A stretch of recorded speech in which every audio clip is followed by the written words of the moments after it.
Olha, a forma como muita gente trabalha no Brasil pode estar com os dias contados. Existe uma proposta bem séria no Congresso que quer acabar com aquela famosa escala de 6 dias de trabalho por um de descanso. Vamos entender direitinho o que está em jogo com essa história. Para a gente começar, pare e pensa um pouco. Como seria ter toda semana 2 dias de folga garantidos? Mais tempo com a família, para um hobby ou só para descansar mesmo? O que isso mudaria na sua vida? Pois é exatamente essa pergunta que está movimentando todo esse debate lá em Brasília. A realidade para muitos brasileiros hoje é a tal da escala 6 por 1. O nome já diz tudo, né? Você trabalha 6 dias seguidos para ter só um de folga. É um modelo super comum, principalmente no comércio e em serviços, e que agora está no centro de uma discussão enorme sobre qualidade de vida. Tá, mas na prática, o que essa proposta muda de verdade? Não é só sobre ter mais um dia de folga. Vai bem além disso. Vamos mergulhar nos detalhes dessa proposta de emenda à Constituição, a famosa PEC, que está tramitando no Senado. O coração da proposta, o ponto principal mesmo é esse aqui: reduzir a jornada máxima de trabalho por semana, sair das atuais 44 horas e chegar em 36 horas. É uma mudança gigante que, na prática, obrigaria a repensar toda a organização da semana de trabalho no país.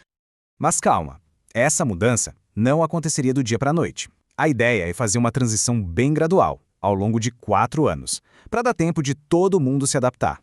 No primeiro ano, a jornada cairia para 40 horas. Depois, iria diminuindo 1 horinha por ano, até bater a meta final de 36 horas. E aqui vem a parte que todo trabalhador quer saber, né? As garantias. Primeiro, e mais importante, a proposta proíbe a redução de salário, ou seja, menos horas de trabalho, mas o mesmo salário no fim do mês. Além disso, garante os 2 dias de folga remunerada, de preferência no fim de semana, e o limite de 8 horas por dia continua valendo. Ok, mas por que essa discussão toda agora? O que está por trás dessa proposta? Vamos dar uma olhada nos principais argumentos de quem está defendendo essa mudança com unhas e dentes.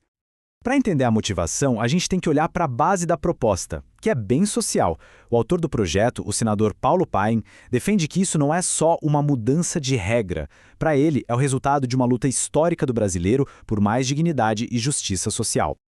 Só que os argumentos não ficam só no campo social, não. Quem defende a proposta também aponta para exemplos fora do Brasil.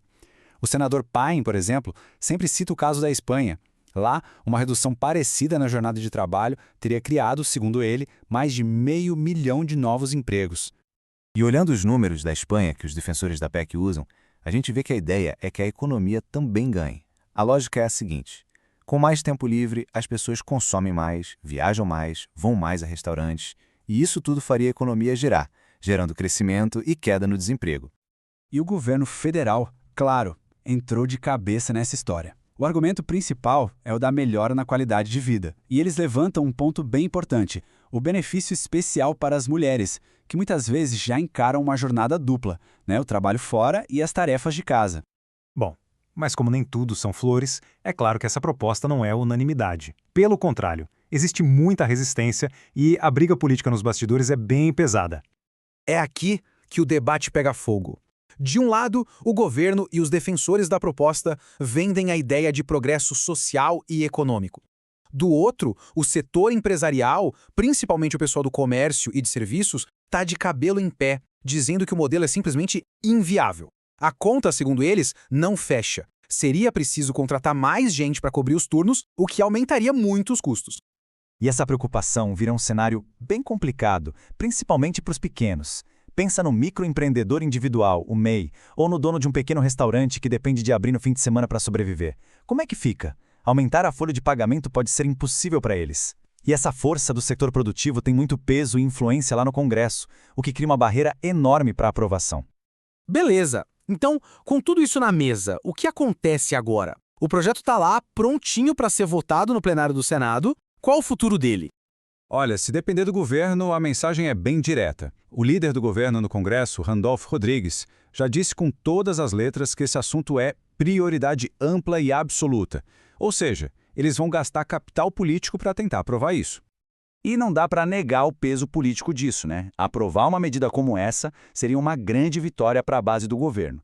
Vira uma bandeira importante, uma vitrine eleitoral que pode ser usada como uma grande conquista social lá na frente, em época de eleição. Mas para isso virar lei de verdade, o caminho é longo. A proposta já passou por uma etapa importante, que foi a aprovação na Comissão de Constituição e Justiça do Senado. O próximo passo, e o mais difícil, é a votação no plenário com todos os senadores. Ainda não tem data marcada para essa votação. Se passar por lá, ainda tem que ir para a Câmara dos Deputados para passar por todo o processo de novo. Só depois de tudo isso é que a lei poderia ser validada. Só que apesar de toda essa movimentação e de ser prioridade, na política sempre tem um mas. A maioria dos analistas acha muito, mas muito improvável que uma mudança com impacto econômico tão grande seja aprovada em um ano de eleições municipais. O medo de criar instabilidade e perder o apoio do setor produtivo é enorme. No final das contas, a grande questão que fica no ar é a seguinte: o Brasil está preparado para essa mudança? A gente está falando de mais tempo livre, mais qualidade de vida contra um possível risco para a economia, principalmente para os pequenos negócios. Como achar um equilíbrio nisso? A resposta vai definir não só o nosso calendário de trabalho, mas o próprio futuro da nossa economia. O debate está só começando.